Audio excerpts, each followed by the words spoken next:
ইমাম সাহেব সালাম ফেরানোর পর তার সাথে দুহাত তুলে মোনাজাত করব নাকি তাসবিহ তাহলিল পড়ব? এরপরে প্রশ্ন হলো, স্বামী বেনামাজি এবং মুনাফিকের যে তিনটি লক্ষণ কোরআন ও হাদিসের মধ্যে দেয়া আছে সে তার মধ্যে আছে, এখন এই স্বামীকে ছেড়ে দেওয়া যাবে কি? স্বামী খারাপ কাজে জড়িত আছে, যেমন বিভিন্ন সমিতির সাথে জড়িত, আমি সেটা জানি কিন্তু বাধা দিলে মানে না, এখন আমার করণীয় কি? হাতে সালাত আদায়ের সময় কাতারের মাঝে কতটুকু ফাঁকা রাখা উচিত? মালাকুল মউত ফেরেশতা কি একজনই? যদি তিনি একজনই হয় তাহলে একই সময় পৃথিবীর বিভিন্ন স্থান থেকে মানুষের জান কিভাবে কবজ করে? এরপরে প্রশ্ন হলো, আমি নিয়মিত 5 ওয়াক্ত সালাত আদায় করতাম, কিন্তু একদিন ফজরের নামাজের সময় শরীরে কাঁপুনি দিয়ে উঠে, এরপর থেকে সবসময় নামাজের সময় শরীরের কাঁপুনি দেয়, এই কারণে আমি নামাজ ও অন্যান্য ইবাদত করতে পারি না। এই বিষয়ে আমি অনেক চিকিৎসক দেখিয়েছি কিন্তু অবস্থার কোনো পরিবর্তন হয় না, আমার করণীয় কি? এরপরে প্রশ্ন হলো, কোন মেয়ের সাথে বিবাহ ঠিক হয়েছে এবং পরবর্তীতে অনৈতিক মেলামেশার ফলে তার গর্ভে বাচ্চা এসেছে এবং মাঝে মেয়েটার অন্যত্র বিবাহ হয়েছে, এমত অবস্থায় মেয়েটির সন্তান ভূমিষ্ঠ হওয়ার পর তার পিতা কে হবে? আমার বন্ধুদের মধ্যে কিছু বন্ধু আছে যারা নামাজ কালাম পড়ে এবং মাঝে মধ্যে মেয়েদের খারাপ মেসেজ করে থাকে, সবার জন্য নসিহা করবেন প্লিজ। এরপরে প্রশ্ন হলো, আত্মীয়তার সম্পর্ক ছিন্নকারী জান্নাতে প্রবেশ করতে পারবে না, এখানে কাদেরকে আত্মীয় বলা হয়েছে? আত্মীয় লিস্টে কারা আছেন দয়া করে জানালে উপকৃত হতাম। বাচ্চা ভূমিষ্ঠ হওয়ার পর সে আতুর চুল কাটা হয়, যে আতুর চুল কাটা হয় এটা না কাটলে গুনাহ হবে কিনা? অনেকে বলে আতুর চুল না কাটলে গুনাহ হবে। আমি 5 ওয়াক্ত সালাত আদায় করি কিন্তু আমি গোপন গুনাহের কাজে আসক্ত, আমি আমার কাজের জন্য অনুতপ্ত হয়ে তওবা করি কিন্তু আমি পুনরায় সেই গুনাহের কাজে লিপ্ত হয়ে পড়ি, এক্ষেত্রে আমার তওবা কি কবুল হয়? না হলে এর থেকে পরিত্রাণের উপায় কি? এরপরে প্রশ্ন হলো, আমার আব্বা যৌবনে পদার্পণ করার পর প্রথম 2-4 বছর নামাজ আদায় করেন নাই, এখন তিনি বৃদ্ধ, বয়স প্রায় 70, এমত অবস্থায় এত নামাজ কাজা আদায় করার উপায় নাই, ফিদিয়া আদায় করারও সম্ভব নয়, এমত অবস্থা উপায় কি দয়া করে জানাবেন। 70 বেশি হয়ে গেছে, তার নামাজ আদায় করাও সম্ভব নয়, তাহলে সেক্ষেত্রে এখন আল্লাহর কাছে তিনি মাফ চাইবেন, ইস্তেগফার করবেন, ক্ষমা চাইবেন যে আল্লাহ আমার অজান্তে হয়েছে, আল্লাহ আপনি আমাকে মাফ করে দিন। আল্লাহ রাব্বুল আলামিন ক্ষমাশীল, বান্দার ভুলের কারণে অনুতপ্ত হয়ে লজ্জিত হয়ে মাফ চাইলে, ভবিষ্যতে সেটা করবে না সংকল্প করলে ইনশাআল্লাহ আল্লাহ তাআলা কি করবেন? মাফ। ইন্নাল্লাহা ইয়াগফিরুয যুনুবা জামিআ। আমাদের অনেক যুবক ভাইরা নিরাশ হয়ে যান, এত পাপ করছি আল্লাহ মানে মাফ করবে? আল্লাহ বলেছেন, লা তাকনাতু মির রাহমাতিল্লাহ, আল্লাহর রহমত থেকে তোমরা আশা ছাড়িয়ে দিও না, নিরাশ হয়ো না। ইন্নাল্লাহা ইয়াগফিরুয যুনুবা জামিআ, আল্লাহ সব গুনাহ মাফ করবে, তোমাদের দরকার শুধু আল্লাহর কাছে ক্ষমা চেয়ে ফিরে আসা। ওয়া আনিবু ইলাল্লাহ ফাফিরু ইলাল্লাহ, তোমরা আল্লাহর দিকে শুধু দৌড়াও, ধাবিত হও, আল্লাহর রহমতের কোলে যাও, আল্লাহ সব মাফ করবেন ইনশাআল্লাহ। স্বামী খারাপ কাজে জড়িত আছে, যেমন বিভিন্ন সমিতির সাথে জড়িত, আমি সেটা জানি কিন্তু বাধা দিলে মানে না, এখন আমার করণীয় কি? আমাদের কোন এক বোন প্রশ্ন পাঠিয়েছেন, স্বামী যদি কোনো সুদের কারবারের সাথে জড়িত হয়, কোনো হারাম লেনদেনের সাথে জড়িত হয়, তাহলে স্বামীকে তার স্ত্রী ভালোবাসা দিয়ে, মমতা দিয়ে, স্নেহ দিয়ে, আবদার দিয়ে ফিরিয়ে আনার চেষ্টা করবে। আমি প্রায় বলার চেষ্টা করি, স্বামী স্ত্রীর মধ্যকার সম্পর্কটা এরকম যে একজন আরেকজনকে ভালোবাসা দিয়ে অনেক কিছু আদায় করতে পারে, যদি একান্ত অমানুষ না হয় তাহলে সেক্ষেত্রে তাকে ভালোবাসা দিয়ে এটা আদায় করা সম্ভব, এটা চেষ্টা করতে হবে। সবকিছু তোমার জন্য উজাড় করতে চাই, প্লিজ তুমি ফিরে আসো। আর যেই স্বামী একজন দিনদার স্ত্রী পাইছে, যে স্ত্রী হারাম থেকে বাঁচতে চায়, এই স্বামীর চাইতে কপাল পোড়া স্বামী দুনিয়াতে আর কে আছে যে একজন ভালো স্ত্রী পাইছে? বেশিরভাগ স্বামীরা নষ্ট হয় বউয়ের কারণে। বউ বলে যে টাকা চাই, পয়সা চাই, শাড়ি চাই, চুড়ি চাই, স্বর্ণ চাই, গহনা চাই, এই জন্য স্বামীরা মনে না চাইলেও হারাম খায়, কারণ বউয়ের আবদার পুরা করা লাগে, চাপ আছে বাসা থেকে। আর এই ভদ্রলোকে তার স্ত্রী হারাম খেতে চায় না, কষ্টে চলতে চায়, তারপরও হারাম থেকে বাঁচতে চায়, নুন পান্তা খেয়ে থাকতে চায়, তারপরও হারাম খেতে চায় না, আর এই কোপাল পোড়া সমিতিতে সুদের জন্য ঘুরে বেড়াচ্ছে। তাহলে বোঝা গেল এর চাইতে বড় কোপাল পোড়া আর নাই, যে এত বড় নেয়ামত সে ঘরে পাইছে। ওয়া খায়রু মাতা'আদ দুনিয়াল মারআতুস সালিহা, নেক এবং ভালো স্ত্রী যদি কারোর কপালে জোটে, তো দুনিয়াতে তার যত সম্পদ আছে, যত দামি কিছু আছে, এর মধ্যে সবচেয়ে মূল্যবান সম্পদ তার ঘরে আছে, তার একজন নেককার স্ত্রী আছে যে আল্লাহকে চিনে। ভাইরা আমার, এজন্য স্বামীকে স্ত্রী নসিহত করে ফিরে আনার চেষ্টা করবে, অন্যদেরকে দিয়ে বুঝাবে, প্রেসার ক্রিয়েট করবে। যদি কোনোভাবে ফেরত আনা না যায় এবং স্বামীর হালাল হারাম দুই রকম উপার্জন থাকে, তিনি চেষ্টা করবেন হালালটা তার সংসারে খরচ করার, হারামটা থেকে অ্যাভয়েড করার চেষ্টা করবেন। যদি একান্ত তার কোনো উপায় না থাকে, বাধ্য হয়, হালাল হারাম মিশ্রিত দেয় স্বামী, এবং তিনি কোনোভাবে নিয়ন্ত্রণ করতে না পারেন, তিনি চেষ্টা করছেন, আল্লাহর কাছে মাফ চাচ্ছেন, এটুকুর কারণে আশা করা যায় আল্লাহ তাআলা তাকে মাফ করবেন, তার গুনাহ হবে না। কিন্তু পাপিষ্ঠ স্বামী বুঝে শুনে অপরাধ করলে আল্লাহর কাছে সে কিন্তু পার পাবে না। এরপর প্রশ্ন হলো, কোন মেয়ের সাথে বিবাহ ঠিক হয়েছে এবং পরবর্তীতে অনৈতিক মেলামেশার ফলে তার গর্ভে বাচ্চা এসেছে এবং মাঝে মেয়েটার অন্যত্র বিবাহ হয়েছে, এমত অবস্থায় মেয়েটির সন্তান ভূমিষ্ঠ হওয়ার পর তার পিতা কে হবে? যার সাথে অনৈতিক মেলামেশা হয়েছে সে, নাকি পরবর্তী যার সাথে বিবাহ হয়েছে? অবশ্যই জেনার কারণে যদি কোনো বাচ্চা গর্ভে আসে, আল্লাহ মাফ করুক, এই ভয়াবহ অপরাধ যদি কেউ করে, তাহলে ওই বাচ্চা যার সাথে জেনার মাধ্যমে হয়েছে তার সন্তান হিসাবে বিবেচিত হবে এবং তাকেই বাপ হিসাবে পরিচয় করতে হবে।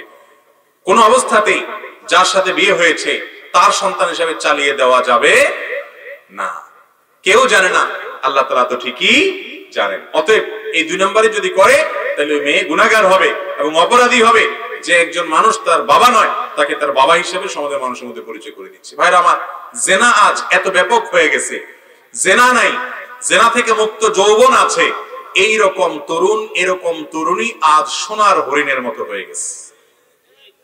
যুবকদের চরিত্র শেষ হয়ে গেছে। আমি সেজন্যই শুরুতে আলোচনা বলেছি, বিনোদনের নামে, ক্রীড়া কৌতুকের নামে আমাদের যুব সমাজকে ধ্বংস করে ফেলা হয়েছে। এই জন্যই হালাল হারাম বাজ বিচার যারা করে চলে, তারা পবিত্র থাকে, তারা ভালো থাকে, তারা নিরাপদ থাকে, তারা সুখে থাকে। বিধায় এই ধরনের হারাম কাজ থেকে আল্লাহ আমাদেরকে বেঁচে থাকার তৌফিক দান করুন সবাইকে।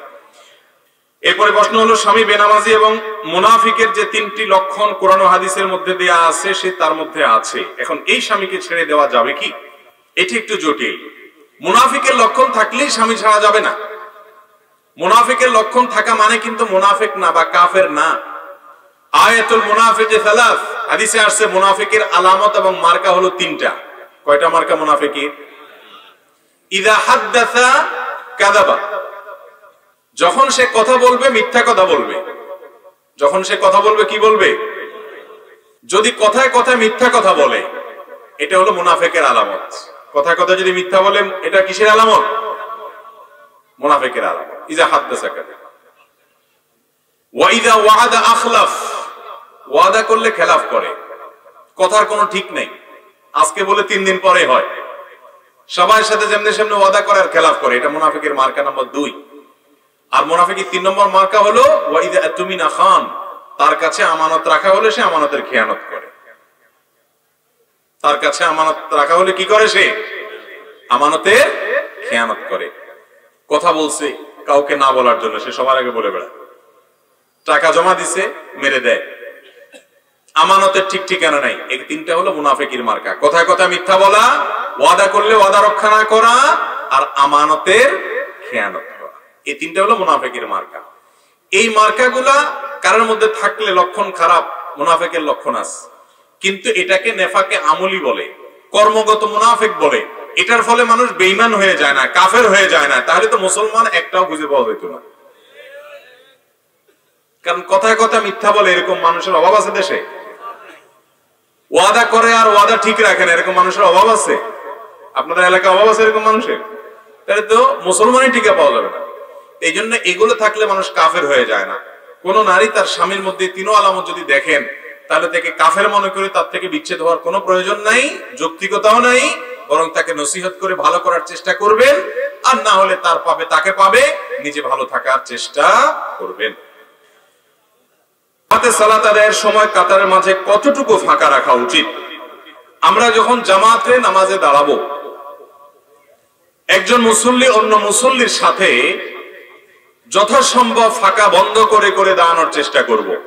কারণ নবী করিম সাল্লাল্লাহু আলাইহি সাল্লাম অনেকগুলো নির্দেশ করেছেন, অনেকগুলো নির্দেশ। সুদ্দুল ফুরাজ, তোমরা কাতারের ফাঁকা বন্ধ করো। নবীজি সাল্লাল্লাহু আলাইহি ওয়াসাল্লাম আমাদেরকে বলেছেন, লিনু বিআইদি ইখওয়ানিকুম, তোমরা পাশে যে নামাজি ভাই আছে তার জন্য তোমার কাঁধটাকে নরম করে দাও, মানে মিলে মিলে দাঁড়াও। এরকম শক্ত হয়ে যাতে কেউ মিশতে পারে না এরকম থাকিও না, একটু নরম হও আশপাশে মুসল্লিদের জন্য। এবং তিনি বলছেন, লা তাদাউল ফুরুজাত লিশ-শায়তান, কাতারের মধ্যে ফাঁকা জায়গা শয়তানের জন্য রাখিও না, এগুলো বন্ধ করো। অথচ আমাদের দেশে অনেককে দেখা যায় ব্যাপারে আমরা অবহেলা করি, কাতারের মধ্যে ফাঁকা রাখি, আছে না নাই? কাতারের মধ্যে ফাঁকা রাখবেন না। কাতারকে যতটুকু বন্ধ করা সম্ভব ততটুকু বন্ধ করবেন। একেবারে শতভাগ বন্ধ করতে পারবেন না, কিন্তু যত সম্ভব বন্ধ করবেন। বুখারী হাদিসে আসছে নবী করিম সাল্লাল্লাহু আলাইহি ওয়াসাল্লাম বলেছেন, খায়রুকুম আলিয়ানুকুম মানাকা ফিস সালাহ।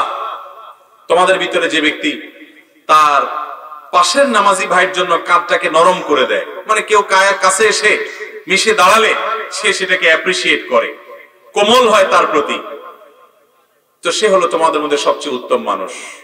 এবং নবীজি সাল্লাল্লাহু আলাইহি ওয়াসাল্লাম যখন ইমামতি করতেন, তিনি ইমামতি করার সময় ইকামতের পর তিনি কাতার সোজার জন্য বলতেন, সাউ সুফুফাকুম, তোমরা তোমাদের কাতারগুলোকে সোজা করো, কাতারের ফাঁকা বন্ধ করো, শয়তানের জন্য জায়গা রাখবা না।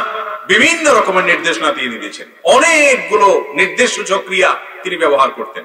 এখান থেকে বোঝা যায় কাতারের মধ্যে ফাঁকা রাখা উত্তম না বন্ধ করা উত্তম? বন্ধ করা উত্তম। কিন্তু আমরা অনেকে বন্ধ করি না। অনেকে আছে কাছের কোনো ভাই যদি বন্ধ করতে আসে, উল্টা তারে আরো বকা দেয়, ভাই গায়ের দিকে ছুটছেন কেন? আছে না এরকম লোক? এটা করা যাবে না।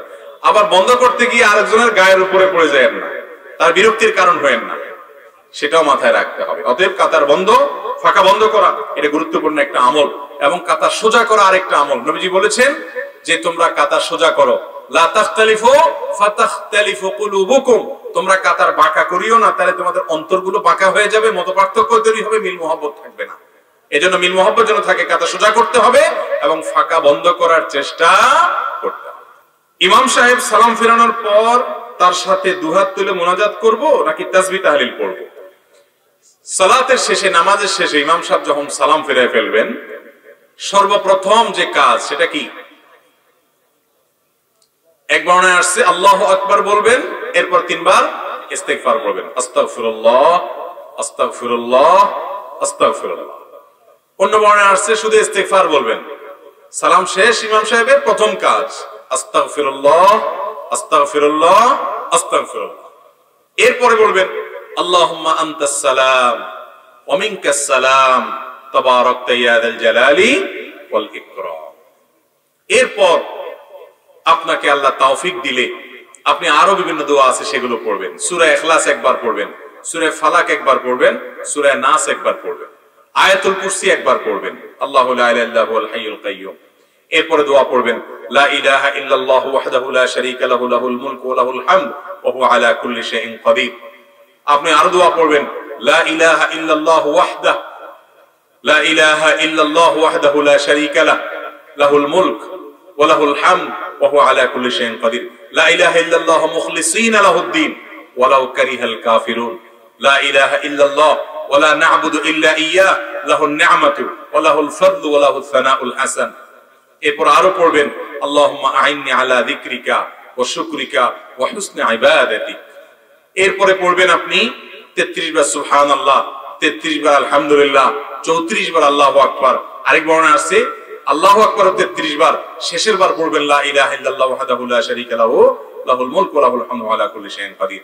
এইভাবে এই দোয়া এবং জিকিরগুলো 5 ওয়াক্ত নামাজের পর নবী করিম সাল্লাল্লাহু আলাইহি ওয়াসাল্লাম পড়তেন। এগুলো বেশি বেশি করে পড়বেন। এই যে দোয়াগুলোর কথা আমি বললাম, এগুলো সবগুলো মুখস্থ যাদের আছে একটু হাত তোলেন তো। বুঝে হাত তুলছেন? আমি যদি এখন জিজ্ঞেস করে বলতে পারবেন এই সবগুলো মুখস্থ আছে? মাশাআল্লাহ। এই সবগুলো মুখস্থ হলো মানুষের হাত উঠছে মাত্র 8-10টা এতগুলো মানুষের মধ্যে। তাহলে বোঝা গেল 5 ওয়াক্ত নামাজের পর আমাদের নবীজি সাল্লাল্লাহু আলাইহি সাল্লাম সালাম ফেরানোর পর যে দোয়াগুলো জিকিরগুলো বলতেন, এগুলো আমাদের সমাজের বেশিরভাগ মানুষের মুখস্থ নাই। কিন্তু একটা জিনিস আমরা সবাই জানি, সেটা কি? রেডিমেড মুনাজাত। যে হুজুর এত দোয়া দরুদ বুঝি না, আপনার বেতন দিয়ে রাখছি না, আপনি দেন তুলে, তো হুজুর ওটা আল্লাহুম্মা আমিন দিয়ে দেয়। ভাইরা আমার, 5 ওয়াক্ত নামাজের পর নবী করিম সাল্লাল্লাহু আলাইহি সাল্লাম সাহাবীদের নিয়ে এভাবে সবাইকে নিয়ে সম্মানিতভাবে এভাবে ট্র্যাডিশনাল এবং রেডিমেড মুনাজাত করতেন না। তিনি করতেন দোয়া দরুদ গুলো পড়তেন, সাহাবায়ে কেরাম সেগুলো করতেন। বহু হাদিস সে বিষয়ে বর্ণিত আছে। আর যেটা আমাদের সমাজে প্রচলিত আছে, ওরকম একটা হাদিসে পাওয়া যায় না যে নবী সাল্লাল্লাহু আলাইহি সাল্লাম 5 ওয়াক্ত নামাজের পর সাহাবীদের নিয়ে এভাবে করতেন। যদি 2-4 বারও করতেন, শত শত হাদিসে বর্ণনা আসতো কারণ সাহাবীরা সবাই নবীজির সবকিছু বর্ণনা করতেন। নামাজের পুঙ্খানুপুঙ্খ রুকুতে তিনি শুধু সুবহান রাব্বিল আযীম পড়েন নাই, কখনো সুবহুন কুদ্দুসুন রব্বুল মালায়েকাতু ওয়ার রূহ পড়েছেন। রুকু সিজদায় কখনো কখনো তিনি দোয়া পড়েছেন সুবহানাকাল্লাহুম্মা রব্বানা ওয়া বিহামদিকা আল্লাহুম্মা ফিরলি। কখনো তিনি বলেছেন সুবহুন কুদ্দুস রব্বুল মালায়েকাতু ওয়ার রূহ। কখনো তিনি বলেছেন সুবহানাদিল জাবারুত ওয়াল মালাকুত ওয়াল কিবরিয়া ওয়াল আযমা। রুকুতে সিজদাতে তিনি কি কি পড়তেন সেটা পর্যন্ত সাহাবীরা বর্ণনা করেছেন। তাহলে সালাম ফেরানোর পর সবাইকে নিয়ে যদি এইভাবে ট্র্যাডিশনাল দোয়া আমরা যেভাবে করি এভাবে যদি করতেন, অবশ্যই সেটা হাদিসে আসতো না। তো আমরা ওই রেডিমেডটা জানি, সুন্নাত যেটা আছে সেটা জানি না। সুন্নাতটা শেখার চেষ্টা করবেন তো ইনশাআল্লাহ। আমরা সুন্নাহ ফাউন্ডেশন থেকে ছোট্ট একটা পকেট কার্ড তৈরি করেছি, মাত্র 2 টাকা দাম। এটা আপনার এলাকাতে মুসল্লিদের বিতরণ করেন, মানুষকে ফ্রি দেন, মানুষ এটা পকেটে রেখে পড়তে পারবে। সালাম ফেরানো শেষ, পড়ে পড়ে মুখস্থ করে ফেলেন, একসময় কার্ড লাগবে না, নিজে নিজে পড়তে পারবেন। 5 ওয়াক্ত নামাজের পরে দোয়া এবং জিকির তাসবিহ তাহলিল পাঠ করা, এটাই হলো সুন্নাত। হ্যাঁ, এরপর বা এর আগে আপনার কখনো কোনোদিন নামাজের পরে দোয়া কবুল হয়, আপনার মনে চাইছে আল্লাহর কাছে কিছু পেশ করবেন, আপনি অবশ্যই হাত তুলেন, হাত তুলে আল্লাহর কাছে চান, দোয়া করেন, চোখের পানি ফেলেন, কোনো অসুবিধা নাই। কিন্তু এই রেডিমেড জিনিস করিয়েন না যে কি চান আপনি নিজেও জানেন না। 99.9% মুসল্লি আমাদের দেশে 5 ওয়াক্ত নামাজের পরে ওই হুজুরের সাথে হাত তোলে আর হাত নামায়। হুজুর কি বললো কি না বললো কি হইলো উনি কিছুই জানে না, উনি শুধু তুললো আর নামাইলো।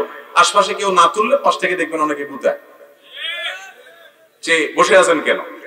হয়তো ইমাম সাহেবের সাথে হাত তুলছে বেচারা, ইমাম সাহেবের হয়তো আজকে 4টা জিনিস আল্লাহর কাছে চাওয়া দরকার, সেগুলো চাওয়া শেষ, ইমাম সাহেব হাত নামায় ফেলছে। ভদ্রলোকের হয়তো একটু পেটে ব্যথাও আছে, জন্য আল্লাহর কাছে একটু বাড়ায় দোয়া করতেছে, তাও দেখবেন পাশ থেকে গুতায়, এই হুজুর হাত নামায় ফেলছে, তুমি এখনো কি করো? দেখেন না আপনারা এগুলো? ভাইরা আমার, দোয়া হবে মনোযোগের সাথে। আপনি 5 ওয়াক্ত নামাজের পরে আল্লাহর কাছে কিছু চাইতে চাইলে অবশ্যই আপনি দোয়া করতে পারেন একা একা, আপনার মতো করে আপনি আল্লাহর কাছে আল্লাহ প্রশংসা করে দুরূদ পাঠ করে নবীর প্রতি, এরপরে আল্লাহর কাছে মনের চাওয়াগুলো পেশ করবেন। কিন্তু এটার জন্য ট্র্যাডিশনাল যে রূপ আমরা দিয়েছি বা দেখতে পাচ্ছি, এটা নবী করিম সাল্লাল্লাহু আলাইহি ওয়াসাল্লাম 5 ওয়াক্ত সালাতের পরে বা খুলাফায়ে রাশিদা কেউ করতেন বলে প্রমাণিত নয়। 10 বছর নবীজি ইমামতি করেছেন, 10 বছর। এই 10 বছরে হাজার হাজার রাকাত তিনি ইমামতি করেছেন, সম্ভবত 18,000 ওয়াক্ত তিনি ইমামতি করেছেন। 4 খোলাফা 30 বছরে তারা যা ইমামতি করেছেন, এই 10 আর 30 এই পুরো 40 বছর মিলালে প্রায় 80,000 ওয়াক্তের মতো নামাজ হয় কম বেশি। অথচ এর ভিতরে যদি 2, 10, 12 একই কাজ করতেন, 1, 2 বারও করতেন, বহু হাদিসে সেটি বর্ণনা আসতো। বিধায় ভাইরা, আমরা সুন্নাত জিন্দা করব, সেটা হলো 5 ওয়াক্ত সালাতের পর তাসবিহ তাহলিল হাদিস বর্ণিত জিকির এবং দোয়াগুলো করব ইনশাআল্লাহ। কারণ ইবাদত করতে হবে কার পদ্ধতি অনুযায়ী? নবী করিম সাল্লাল্লাহু আলাইহি ওয়াসাল্লামের পদ্ধতি অনুযায়ী। এরপরে প্রশ্ন হলো, মালাকুল মউত ফেরেশতা কি একজনই? যদি তিনি একজনই হয়, তাহলে একই সময় পৃথিবীর বিভিন্ন স্থান থেকে মানুষের জান কিভাবে কবজ করে? মাশাআল্লাহ, মালাকুল মউত তিনি একা, কিন্তু তার সাথে বিশাল আল্লাহর দেওয়া বাহিনী আছে। মালাকুল মউত তিনি অদৃশ্যের জগতের বাসিন্দা, আলামুল গায়েব বলা হয় এটাকে। আমরা দৃশ্যমান জগতের বাসিন্দা। আমরা আমাদের মতো করে আল্লাহর ফেরেশতাকে তুলনা করি বা চিন্তা করি তাহলে ভুল হবে। আল্লাহ রাব্বুল আলামিন অনেক ফেরেশতা তৈরি করেছেন, তাদের যে দক্ষতা, তাদের যে যোগ্যতা, তাদের যে কোয়ালিটি দিয়েছেন, সেগুলো আমরা আমাদের মতো করে দেখলে হবে না। জিবরিলকে আল্লাহ রাব্বুল আলামিন কতগুলো ডানা দিয়েছেন? শত শত ডানা, এবং ডানার প্রসারতা এত যে পূর্ব পশ্চিমকে পরিব্যাপ্ত করে ফেলে। আল্লাহ তাআলা দিয়েছেন না দেন নাই? তো তিনি যা পারেন আমরা তা পারি না। আমরা একা হলে যেটা পারি, ফেরেশতারা একা হলে তার চাইতে হাজারো লক্ষ কোটি বা অগণিত গুণ বেশি পারেন। তাছাড়া মালাকুল মউতের সাথে নিয়োজিত আল্লাহর অনেক ফেরেশতারা ডিউটি পালন করে, তিনি একা না, তিনি তাদের গ্রুপ লিডার। বিধায় কিভাবে সবার রূহ কবজ করে এটা নিয়ে আমার টেনশন, আপনার টেনশন না করলেও চলবে। এরপরে প্রশ্ন হলো, আমি নিয়মিত 5 ওয়াক্ত সালাত আদায় করতাম, কিন্তু একদিন ফজরের নামাজের সময় শরীরে কাঁপুনি দিয়ে উঠে, এরপর থেকে সবসময় নামাজের সময় শরীরের কাঁপুনি দেয়। এই কারণে আমি নামাজ ও অন্যান্য ইবাদত করতে পারি না। এই বিষয়ে আমি অনেক চিকিৎসক দেখিয়েছি, কিন্তু অবস্থার কোনো পরিবর্তন হয় না। আমার করণীয় কি? এটা বেশিরভাগ সম্ভাবনা হলো ব্ল্যাক ম্যাজিক বা দুষ্ট জিনের ভয়ঙ্কর কোনো উপদ্রবের কারণে হতে পারে। এরকম হয়েছে কিনা সেজন্য কোরআন এবং হাদিসের আলোকে যারা ঝাড়ফুঁক করেন সে সমস্ত রাকিদের শরণাপন্ন হতে হবে। রাকিদের ঝাড়ফুঁকের মাধ্যমে এই ধরনের রোগী খুব দ্রুত শনাক্ত হয়ে যায়। আমি এরকম এক রোগী দেখেছি যে তিনি আজান শুরু হয়ে গেলে পাগলের মতো ছুটাছুটি করতে থাকেন এবং তার শরীরটা লোহার মতো শক্ত হয়ে যায়, টাইট হয়ে যায়, টিপ দিলেও আঙ্গুল ঢুকে না। আমার বাসায় আসছে একবার, ভয়ঙ্কর অবস্থা। উনি প্রবাসী ছিলেন মিডল ইস্টে, সেখান থেকে আসছে। তো আমি এক রাকির সাথে যোগাযোগ করাই দিছি, কারণ আমি নিজে রুকিয়া করি না, জানি না। এই সম্পর্কে যারা এক্সপার্ট আছে 2-4 জনকে চিনি, তাদের ঠিকানা দিয়ে দিছি তাদের সাথে যোগাযোগ করার জন্য। এরকম দুষ্ট জিন বা ব্ল্যাক ম্যাজিকের কারণে, দুষ্ট জিন উপদ্রবের কারণে এরকম অস্বাভাবিক ধরনের সমস্যা অনেক সময় তৈরি হয়। এগুলো থেকে আমরা যেন সবসময় নিজেরা নিরাপদ থাকতে পারি, সেজন্য আমাদের কয়েকটা কাজ করতে হবে। নাম্বার 1, সকাল সন্ধ্যার আমলগুলো নিয়মিত করবেন। আয়াতুল কুরসি, 3 কুল, বিসমিল্লাহিল্লাযী লা ইয়াদুররু মা ইসমিহি, এগুলো নিয়মিত পড়বেন সব সময়। বাসার সবাইকে শিখাবেন পড়ার জন্য। নাম্বার 2, বাসা বাড়িতে ঢোকার সময় বিসমিল্লাহ বলে ঢুকবেন, খাওয়ার সময় বিসমিল্লাহ বলে খাবেন, ওয়াশরুমে যাওয়ার সময় বিসমিল্লাহ যাবেন। ওয়াশরুমে শয়তান থাকে, দুষ্ট জিনের ঠিকানা হলো ওয়াশরুম, নোংরা জায়গা, নাপাক জায়গা। এখানে ঢোকার সময় বিসমিল্লাহ বলে ঢুকবেন, বের হওয়ার সময় দোয়া পড়বেন এবং ওয়াশরুমের দরজা বন্ধ করে রাখবেন। বাসা যেই ঢুকবে বিসমিল্লাহ ছাড়া কেউ ঢুকবে না। বিসমিল্লাহ ছাড়া ঢুকলে হাদিসে আসছে শয়তান সাথে ঢুকে, বিসমিল্লাহ বললে আর শয়তান ঢুকতে পারে না। তো এরকম অনেকগুলো আমল আছে, এগুলো যদি নিয়মিত করা যায়, বিশেষ করে সকাল সন্ধ্যার আমল আর যে বিসমিল্লাহর আমল, যেটা বাসায় ঢোকার সময়, খাওয়ার সময় এবং ওয়াশরুমের কথা বললাম। বাসায় কোনো ছবি ইত্যাদি টাঙিয়ে রাখবেন না এবং মিউজিকের ব্যবহার যেন বাসায় না হয় সেটা খেয়াল রাখবেন। ইনশাআল্লাহ আল্লাহ তাআলা হেফাজতে রাখবেন। বিশেষ করে সূরা ইখলাস, সূরা ফালাক, সূরা নাস 3 বার রাতে শোয়ার সময় পড়ে শোবেন, সকাল সন্ধ্যা পড়বেন। দুষ্ট জিন থেকে এবং ব্ল্যাক ম্যাজিক থেকে আল্লাহ তাআলা হেফাজত করবেন ইনশাআল্লাহ। সূরা বাকারা এটা তেলাওয়াত করবেন, বাসায় তেলাওয়াত চালু করে রাখবেন। এর মাধ্যমেও এগুলো থেকে আল্লাহ তাআলা হেফাজতে রাখেন। আমার বন্ধুদের মধ্যে কিছু বন্ধু আছে যারা নামাজ কালাম পড়ে এবং মাঝে মধ্যে মেয়েদের খারাপ মেসেজ করে থাকে, সবার জন্য নসিহত করবেন প্লিজ। অনেক যুবকরা আছে এই রোগের রোগী। যুবক মানে হলো একটু দুষ্টামি, একটু বাদরামি, মেয়েদের পিছে লাগালাগি, তাদেরকে ইফটিজিং করা, তাদেরকে উত্ত্যক্ত করা, ফেসবুকে মেসেজ দেওয়া, হোয়াটসঅ্যাপে নক করা, অযথা শীষ দেওয়া, এই বদমাইশি বাদরামি বেশিরভাগ যুবকরা আজকাল করাটাকে তাদের রাইট মনে করে এটা আমার এই বয়সে করার বোধহয় অধিকার আছে। এমনকি মুরব্বীরাও এটা দেখার পরও বলে যে একটু আধটু করে। ঠিক না বেঠিক ভাইরা আমার? আরশের নিচে আল্লাহ তাআলা কিয়ামতের ভয়াবহতম দিনে যাদেরকে ছায়া দিবেন, আশ্রয় দিবেন, তাদের মধ্যে এক শ্রেণীর লোক থাকবে যুবক। তারা কোন যুবক? যেই যুবক তার যৌবনে কোনো কালিমা লাগতে দেয় নাই, ইতিপূর্বে কখনো করে থাকলে তওবা করে নতুন করে জীবন গড়েছে, আর সে কোনো মেয়েকে ইফটিজিং করে না, কোনো মেয়ের দিকে ফিরে তাকায় না, তার ভালোবাসাকে জমাইতে থাকে, জমাইতে থাকে, জমাইতে থাকে। যে রাস্তার মেয়ে, ওর জন্য আমি কেন ভালোবাসা বা আমার মনোযোগ, আমার প্রেম, আমার ভালো লাগা এগুলো ওখানে কেন নিবদ্ধ করব? এগুলো আমি সব জমা করে রাখি কার জন্য? বৈধ বউয়ের জন্য, লিগ্যাল বউয়ের জন্য, স্ত্রীর জন্য। যদি এরকম জমায় রাখতে পারেন, বিয়ের পরে দেখবেন ভালোবাসা আঠার মতো কিরকম হয়। আর ও জায়গায় কু জায়গায় মুখ বলায়া আল্লাহর দেয়া ভালোবাসা আবেগরে নষ্ট করবেন, এরপরে জায়গা মতো দেখবেন আর ভালোবাসা নাই, ভিতরে সব শেষ রাস্তাঘাটে। কথা কি বুঝাতে পারছি? সব যুবকরা পাগলামি করে, মাতলামি করে, বদমাইশি করে, খারাপ কাজ করে, নোংরামি করে, মেয়েদেরকে উত্ত্যক্ত করে, তাদের পিছে লাগে, চোখের জেনা করে, মনের জেনা করে, বন্ধু কয়েকজন একসাথে হলে কোনো মেয়েকে নিয়ে বাজে কল্পনা করে, আলাপ আলোচনা করে। এই হারামের ভিড়ে যুবক তুমি একটু ফেরার চেষ্টা করো। সবাই যা করে তার চাইতে ভিন্ন কিছু হওয়ার চেষ্টা করো। গড্ডালিক এবং স্রোতের তালে গা ভাসিও না ভাই। স্রোতের তালে গা ভাসার জন্য যোগ্যতার দরকার হয় না, স্রোতের বিপরীতে চলার জন্য শক্তি লাগে, যোগ্যতা লাগে। সেটা তোমার মধ্যে আছে কিনা সেই চেষ্টা করো। চেষ্টা করা যাবে না ইনশাআল্লাহ। অতএব ভাইরা আমার, যৌবনে কোনো পাগলামি নয়, কোনো মাতলামি নয়। এই চোখকে হেফাজত করব, মনকে হেফাজত করব, পড়াশোনা মনোযোগ দিবেন, বন্ধু বান্ধব ভালো বন্ধু বান্ধবের সাথে উঠা বসা করবেন, খারাপ বন্ধুর ধারে কাছেও যাবেন না।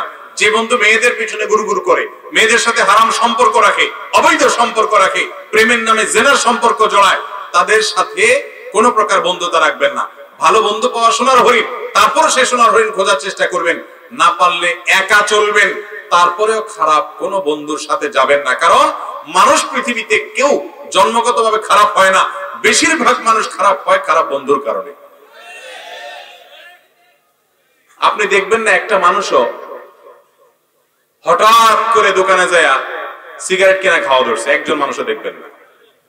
প্রথম কিছু সিগারেট খোর বন্ধু দেখবেন তাদের জোটে, এই বন্ধুর সাথে কি হয়, প্রথম বন্ধুতা হয়, এরপরে এই বন্ধুর সাথে আস্তে আস্তে আস্তে আস্তে দেখে যে বন্ধু সিগারেট খায়, এরপরে গোড়াটা দিয়ে একটা টান দেয়,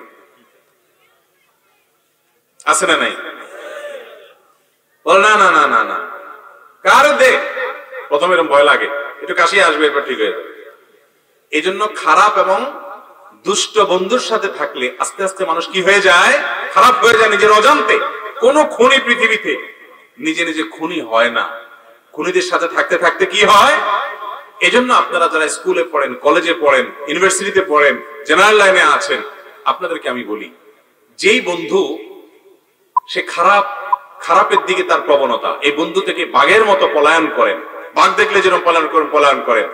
আর ভালো বন্ধু ৫ ওয়াক্ত নামাজ পড়ে, আল্লাহর ভয় আছে, ও খারাপ দিকে যায় না, এরকম বন্ধু যদি খুঁজে পান, মনে রাখবেন এই সমাজে বন্ধুর দাম কোটি কোটি টাকা। এই বন্ধুটাকে আগলে ধরে রাখেন, ওর সাথে থাকার চেষ্টা করেন, অন্তত আপনার সর্বনাশ হবে না। অসৎ সঙ্গে সর্বনাশ, আর সৎ সঙ্গে স্বর্গে বাস। অতএব ভালো বন্ধু নিয়ে চলার চেষ্টা করবো তো ইনশাআল্লাহ।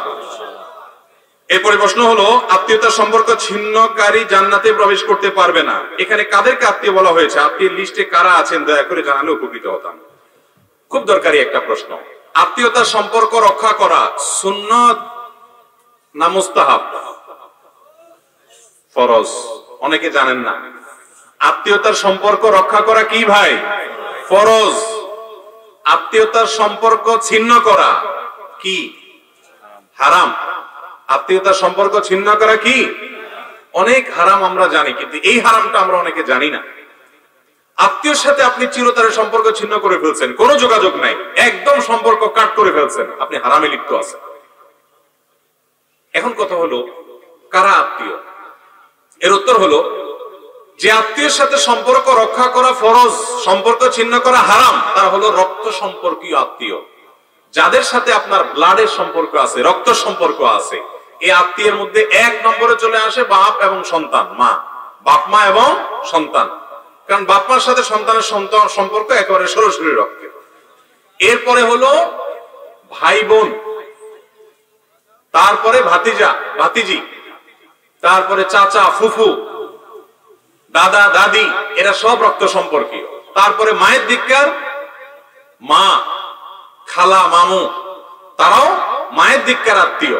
কিন্তু ১ নম্বরের যাদের আত্মীয়তার সম্পর্ক আপনার সাথে সবচেয়ে বেশি, যাদের ব্লাডের সম্পর্ক আপনার সাথে একবারে প্রথম শ্রেণীর, তারা হলো আপনার বাবার দিককার যারা আছেন, বাবা, চাচা, দাদা, দাদি, ভাই বোন এবং মা বাপ, ভাতিজা ভাতিজি, এরা।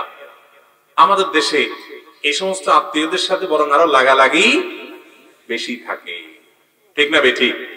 ওই দূরের কোথাকার কোন আত্মীয়, তার সাথে খুব দোস্তি। আমি এই জন্য বলি, আত্মীয়তার ৩টা ক্লাস আছে ভাই। ১ নম্বর ক্লাসের আত্মীয় হলো এই যাদের কথা বললাম, বাপ, ফুফু, চাচা, দাদা, দাদি, ভাই, বোন, ছেলে, মেয়ে, ভাতিজা ভাতিজি, এরা। আর ২ নম্বর বা দ্বিতীয় শ্রেণীর আত্মীয় হলো মায়ের দিককার যারা আছেন, মামু, খালু, মামু, আপনার খালা, তারপরে আপনার নানা নানি, এরা। আর ৩ নম্বর আত্মীয়, অর্থাৎ 3rd ক্লাস আর কি, 3rd ক্লাসটা বললাম না, ৩ নম্বর হলো শ্বশুর বাড়ি।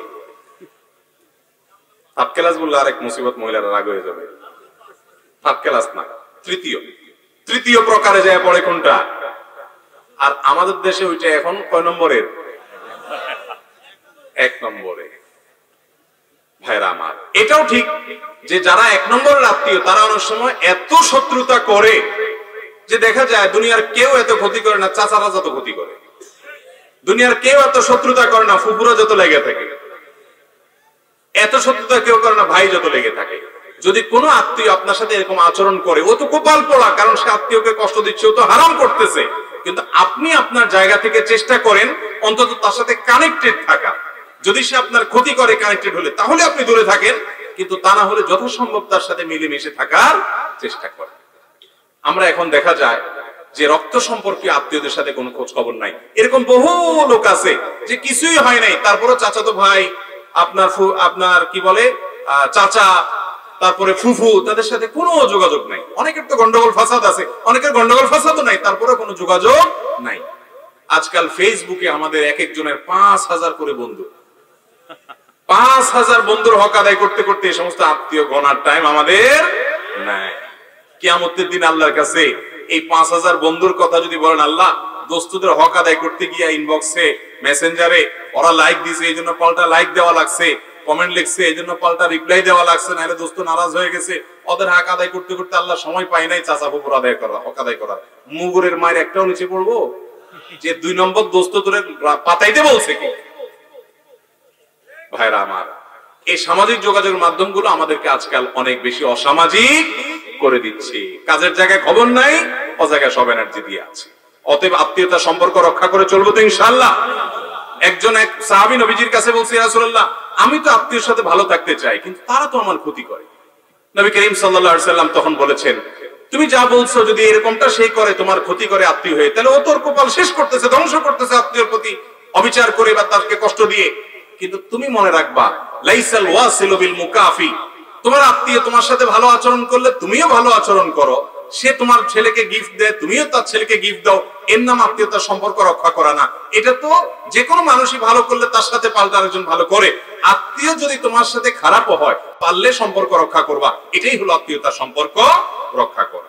বাচ্চা ভূমিষ্ঠ হওয়ার পর সে আতুর চুল কাটা হয়, যে আতুর চুল কাটা হয় এটা না কাটলে গুনাহ হবে কিনা? অনেকে বলে আতুর চুল না কাটলে গুনাহ হবে, বিষয়টা কি আদৌ সত্য কিনা? বাচ্চা জন্মের পর 7ম দিনে তার মাথার চুলগুলো চেঁচে সেই চুলের ওজন সমপরিমাণ স্বর্ণ অথবা রূপা দান করা মুস্তাহাব, বিভিন্ন হাদিস দ্বারা প্রমাণিত। তো চুলের ওজন পরিমাণ স্বর্ণ দান করলে কত টাকা হবে আমি জানি না, তবে রূপা আমি আমার ছেলের সময় করেছিলাম 30-35 টাকা হয়। আমি ওজন দিয়ে দেখছিলাম যে কতটুকু হয়, এটা এই পরিমাণ ওজনের রূপা বাজার দাম কত, খুব সামান্য। কারণ বাচ্চার মাথায়, নতুন ভূমিষ্ঠ বাচ্চার মাথায় চুলি থাকে কয়টা, তো এটা আনুমানিক ওজন করে বা ওজন ছাড়াও আনুমানিক ওজন ধরে ওই স্বর্ণ বা রূপার মূল্য, টাকা পয়সা আলা হলে স্বর্ণের হিসাবে দিবেন, গরিব হলে রূপার হিসাবে দিবেন, টাকা আল্লাহর রাস্তায় দান করে দিবেন 7ম দিনে। তাহলে মাথার চুল চাচাটা সুন্নাহ, এবং এটা যদি কেউ না করতে পারে কোনো অসুবিধা নাই। বিশেষ করে প্রবাসী আমাদের অনেক ভাইরা আছেন, হাসপাতালে ছেলে মিলে হয়, সেসব দেশে ডাক্তাররা বাচ্চাদের চুলে হাত দিতে দেয় না দীর্ঘদিন পর্যন্ত, বলে যে বাচ্চার জন্য ক্ষতি হবে, ঠান্ডা লাগবে, হানতান। তো যদি কেউ না কাটতে পারেন তাতে কোনো গুনাহ হবে না, কিন্তু কাটাটা এই দিনে সুন্নাহ এবং ভালো সওয়াবের কথা। 2023 সালে দুর্ভিক্ষ হবে কিনা, কোরআন হাদিসের আলোকে কি বলে এবং সমাধান কি? কোন সালে দুর্ভিক্ষ হবে, কোন সালে কি হবে, এরকম সাল গণনা করে করে কোরআন হাদিসে বলা হয় নাই।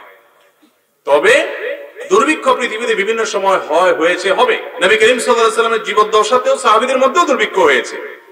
তবে ইমাম মাহদী আগমনের আগে কয়েক বছর পৃথিবী জুড়ে দুর্ভিক্ষ দেখা দিবে, এরকম কথা বিভিন্ন হাদিস থেকে জানা যায়। অতএব সাল ঠিক করে বলা যাবে না যে এই সালে দুর্ভিক্ষ হবে, হাদিসে বা কোরআনে বলা আছে, এরকম কোন কথা পরিষ্কার করে আলাদা করে কোরআনে কোথাও এভাবে বলা নাই। ঘুরায় ঘেরায় এগুলো অনেকে আপনার কোরআন বা হাদিসের বিভিন্ন বর্ণনা থেকে ওনারা আবিষ্কার বা প্রমাণ করার চেষ্টা করেন মাত্র, এটা তাদের গবেষণা মাত্র। কোরআন হাদিস থেকে ডাইরেক্ট এরকম কোনো কথা বলা নাই। মোবাইলে টাকা ধার নিলে 20 টাকার পরিবর্তে 18 টাকা আসে, কিন্তু পরবর্তীতে রিচার্জ করলে 20 টাকাই কাটে, এই বিষয়টা কি রিবার অন্তর্ভুক্ত হবে, অর্থাৎ সুদের অন্তর্ভুক্ত হবে কিনা? এর উত্তর হলো না, এটা সুদের অন্তর্ভুক্ত হবে না। মোবাইলে আমরা প্রায় লোন নেওয়া লাগে, অনেকে যে টাকা শেষ হয়ে গেছে এখন মোবাইল কোম্পানি বলে তুমি লোন নিতে পারো, তো লোন নিলে দেখা যায় 2 টাকা কম দেয়। এই যে 2 টাকা কম নিল পুরাটা, তাহলে লোন নিলাম আমার কম বেশি হয়ে গেলে তাহলে সুদ হবে কিনা? উত্তর হলো না, সুদ হবে না। সুদ হবে না এই জন্য যে সুদের যে সংজ্ঞা সেটা এখানে খাটেই না। এটা আসলে ওইরকম আপনার এক্সচেঞ্জ যোগ্য যে নগদ টাকা পয়সা, এই ব্যালেন্সটাকে ওইটার মধ্যে ফেলানোই যায় না, যার কারণে সুদ বলা কঠিন। সুদ না, এটাকে সুদ বলা যায় না, সুদ না এটা। আর দ্বিতীয়ত অনেক কোম্পানি আছে যেগুলো কাটে না, খুব বহু যা আছে সেটাই দেয়। আবার অনেক কোম্পানি আছে কাটে, এটা তারা আপনার তাদের যে প্রসেসিং ফি সেটা হিসাবে তারা কাটে।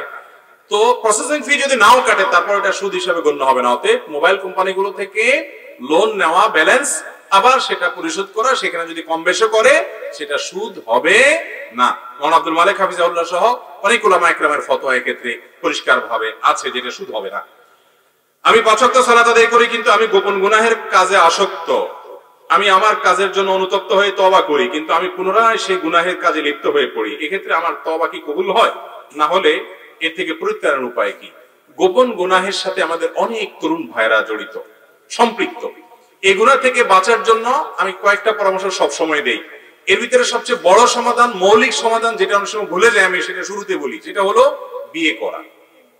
বিয়ে করার চাইতে কুইক এবং কার্যকর কোনো সমাধান নাই। অভিভাবক যারা আছেন, সন্তানদের উপযুক্ত হওয়ার পর খুব দ্রুততার সাথে তাদেরকে কাজে লাগান, খুব দ্রুততার সাথে বিয়ে দেওয়ার ব্যবস্থা করেন এবং হেল্প করেন, সহযোগিতা করেন। বিয়ে লেটে করাবেন না। কদিন আগে মাহফিল ছিল কোথায়, ইয়েতে, নারায়ণগঞ্জে। তো এক ভদ্রলোক এসে বলল, হুজুর আমাদের এলাকাতে বাপ মারা ছেলে মেয়েকে বিয়ে দিতে চায় না। আমার এক পরিচিত ভাই তাকে 30 বছরে বিয়ে দিছে, বেচারা 8 বছর ধরে বাচ্চা হয় নাই, এখন বিয়ে হয়েছে 40-এর পরে তার বাচ্চা হয়েছে, সে এখন বুড়া হওয়া ধরছে। তো অনেক এলাকাতে মুরব্বীরা ছেলে মেয়েকে বিয়ে দিতে চায় না। কেন? বলে যে বিয়ে দিলে পরের হয়ে যাবে, যতদিন আলগায় রাখা যায়। এগুলো পাগলামি ছাড়া আর কিছু না। যেটা অমানুষ পরের হবে ওটা এমনিই হবে, আর যেটা মানুষ সেটা বিয়ের পরেও থাকবে। আর বাবা মা বিয়ে দিতে দেরি করার কারণে সন্তান যদি গুনাহে লিপ্ত হয় তার দায়ভার তাকে বহন করতে হবে। এই জন্য গোপন গুনাহ থেকে বাঁচার জন্য আপনাদের সন্তানরা তলে তলে কত পাপে জড়াচ্ছে আপনি জানেন না। আপনিও পাপী হবেন যদি আপনি অবহেলা করেন তার বিয়ে দেওয়ার ক্ষেত্রে। কোন রকম ডাল ভাতের ব্যবস্থা করতে পারে ছেলে, কোন রকম উপার্জন শুরু করছে, আল্লাহর নামে তাকে বিয়ে দিয়ে দেন এবং তার চরিত্র রক্ষা করেন। সন্তানের চরিত্র দুনিয়ার যে কোনো সম্পদের চাইতে দামি। অনেক বাপমার কাছে চরিত্রের দাম নাই, শুধু পয়সার দামটা আছে তাদের কাছে, আছে না নাই? এইসব বাপমা কপাল পোড়া। বিধায় যুবকরা এই গোপন গুনাহ থেকে বাঁচার জন্য বিয়ে শাদী দ্রুত করতে হবে। আর দ্বিতীয়ত যে কাজ করতে হবে তা হলো যথাসম্ভব স্মার্টফোন ত্যাগ করতে হবে। 4 মাস 6 মাসের জন্য এই ফোন বিক্রি করে ফেলান, একটা বাটনওয়ালা ফোন নেন, সিম লাগান, কোন রকম চলেন, নেট ছাড়া বাঁচবেন, কিচ্ছু হবে না। মনে হয় যে হায় হায়, বলে কি হুজুর ফেসবুক ইউটিউব ছাড়া জীবন রক্ষা হবে? মরেই তো যাব, মরবেন না। করে দেখেন, হিম্মত করেন, সাহস করেন, সব সহজ হবে। 3-4 মাস এভাবে করেন, দেখবেন সহজ হবে ইনশাআল্লাহ। তওবা করার পরও যদি না করতে পারেন, আল্লাহ রাব্বুল আলামিনের কাছে মাপ চান যে আল্লাহ, লক্ষণ ভালো না যে তওবার পরে তওবা ভঙ্গ হয়ে যাচ্ছে, কিন্তু নিরাশ হবেন না, আশা হারাবেন না। আল্লাহ যে আপনাকে অনুতপ্ততা দিবেন, আপনার ভিতরে অপরাধ বোধ জাগ্রত হচ্ছে, খারাপ কাজ করছেন এটা যে বুঝতে পারছেন, এটাও একটা ভালো লক্ষণ। আল্লাহ তাআলা একসময় ছাড়ার তৌফিক দিবেই দিবে ইনশাআল্লাহ।